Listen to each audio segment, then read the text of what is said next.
Bonjour, j'ai froid, il fait que 6 degrés, c'est le matin, je fais le marché dans mon petit village.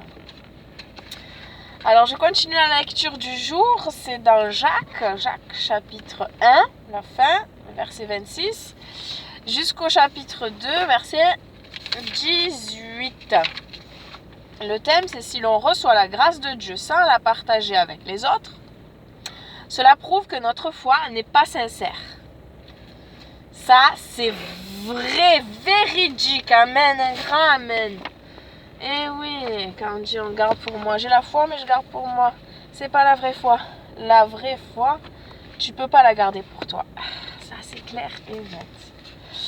Quiconque croit pratiquer religieusement mais ne contrôle pas sa langue se séduit lui-même et ses pratiques sont vaines.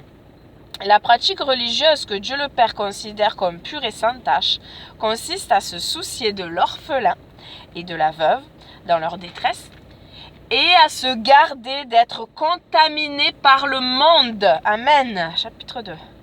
Mes frères, mettez en pratique la foi de notre Seigneur Yahusha, le glorieux Messie, sans faire de favoritisme.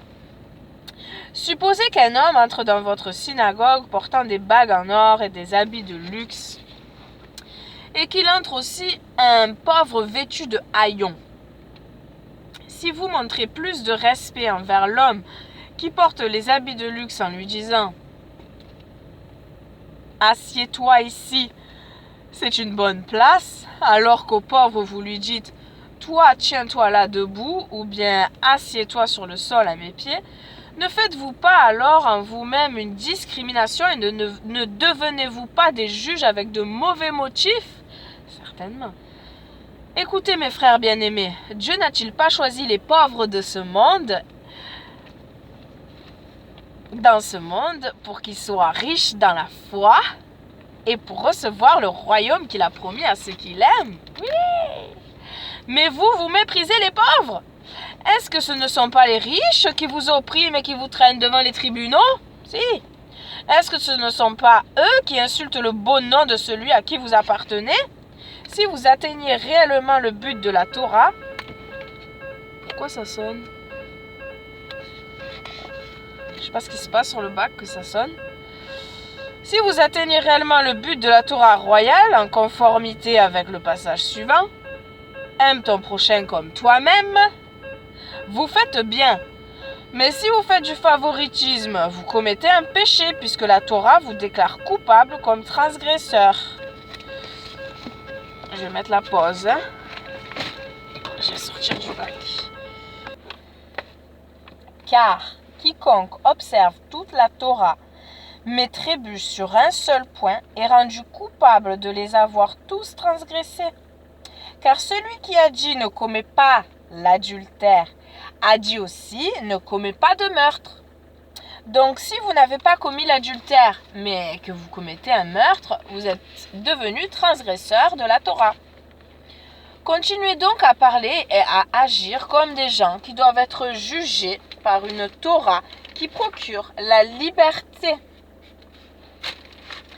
Car le jugement sera sans miséricorde pour qui n'a pas usé de miséricorde, mais la miséricorde triomphe du jugement. Mes frères, à quoi bon cela sert-il que quelqu'un prétende avoir la foi s'il n'a pas les œuvres pour la justifier? Une telle foi est-elle capable de le sauver?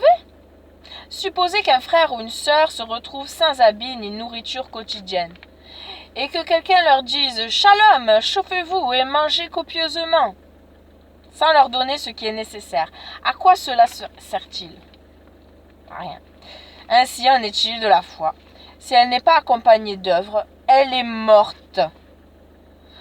Mais quelqu'un dira, toi tu as la foi et moi j'ai les œuvres. Montre-moi ta foi sans les œuvres. Et moi, c'est par mes œuvres que je te montrerai ma foi. Amen. C'est clair et c'est net. D'accord? On connaît tous ces passages. Alors, ne soyons pas menteurs.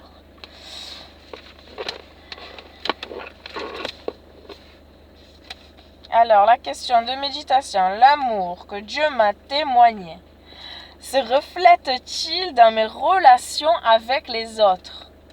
J'espère. Et toi?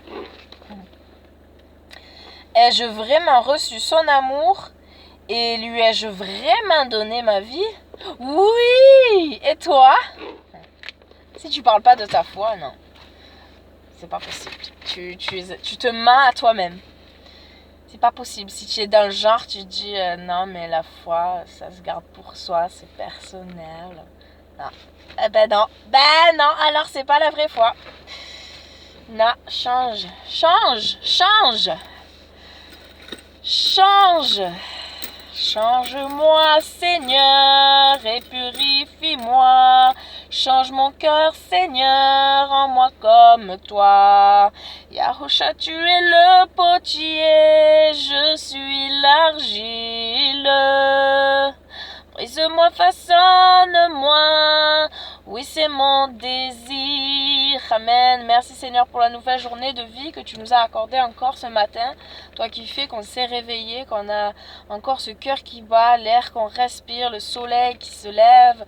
Voilà, et nous sommes debout Seigneur, par ta main puissante. Oui, c'est toi qui renouvelles nos forces et qui fait que notre âme, voilà, on a une âme vivante dans notre corps. Merci.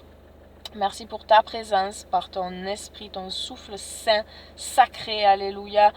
Nous voulons ne pas attrister, je ne veux pas attrister.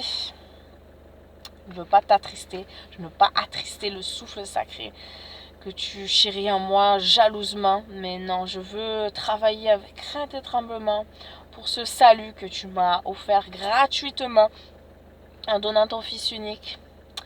Oui, mourant sur une croix, oh Seigneur, sur le bois infâme, nous savons que la crucifixion, c'est pas un mythe, mais ça a vraiment eu lieu.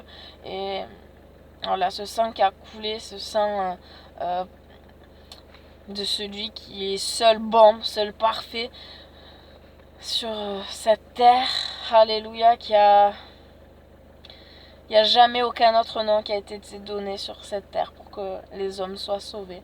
Que le nom de notre Messie, notre Sauveur.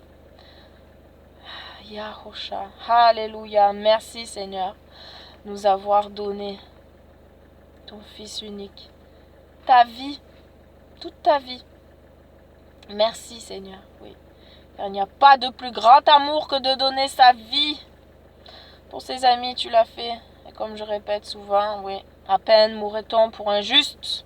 Mais toi, tu as prouvé ton amour parce que tu es mort pour nous alors que nous étions encore pas justes, mais tu voyais à l'avance les choses. Toi qui nous justifies, merci Seigneur, nous pécheurs, d'être mort pour nous. Merci, toi le seul juste. Alléluia. L'Éternel est mon berger. Oui. Est-ce que tu reconnais la voix du bon berger? Est-ce que tu la suis? Est-ce que tu pratiques? Ou est-ce que tu es un croyant non pratiquant? Ça n'existe pas. Jacques, lettre de Jacques, merci pour ta parole, Seigneur.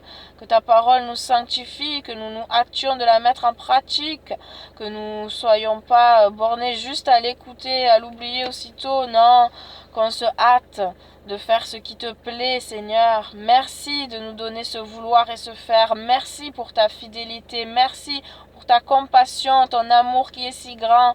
Merci pour ta miséricorde. Merci pour ta bienveillance.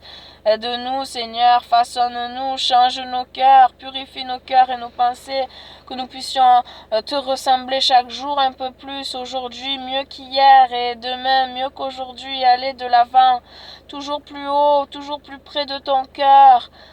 Alléluia, merci Seigneur, continue ton œuvre, rends-la parfaite pour ce jour glorieux où tu reviendras, touche encore des cœurs, fais de nous tes témoins avec cet amour-là que tu nous donnes, que nous avons reçu gratuitement, que nous donnons, nous devons donner gratuitement aussi, avec largesse, toi qui es généreux, avec abondance, tu donnes abondamment, que nous aussi nous donnions abondamment ce que nous avons reçu. Alléluia, que cette source d'eau vive coule en nous et que nous-mêmes, on déverse ce qu'on a, que ça continue sans cesse, Seigneur, pour la gloire de ton nom, pour que le royaume des cieux augmente, pour que les ténèbres reculent. Alléluia. Mettons la lumière que nous avons reçue bien en vue, ne la cachons pas. Merci Seigneur, merci pour tout. À toi la gloire, à toi la puissance, à toi le règne. Amen. Shalom, bonne journée, soyez bénis. Hey.